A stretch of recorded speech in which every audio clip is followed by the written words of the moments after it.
اطلعوا ليا. في ضيوف جاي لنا النهارده، وتخش للطباخين تخليهم يجهزوا غدا كويس للناس اللي جايه. ده انا عامله اكل النهارده الله اكبر. صباح الفل يابا. صباح الزفت على دماغك. خير؟ رحت المزرعه ونزلت نقله العلف اللي انت قلت لي عليها. تمام. وعلفت البهايم. بس كده؟ وجبت لك ال10 فرخات يا مرات ابويا.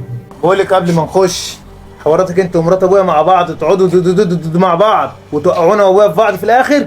لا. حاضر. ماشي؟ حاضر. مش عايز كلام كتير. حاضر. يلا. يا ابن الحلال، مش قلت لك اول ما تلاقينا قاعد انا ومرات ابوك تخش تسلم عليها؟ صباح الفل يا مرات ابويا. صباح الفل يا اخويا. هي عامله لك ايه يا عم عشان تعملها كده؟ ماشي يابا ما معلش. دي في مقام امك. حقك عليا يابا، حقك عليا. حقك عليا؟ عايزين حاجه تانيه يابا؟ شوف الجرس بيضرب، شوف مين اللي على الباب. ماشي يابا. يلا بسرعه.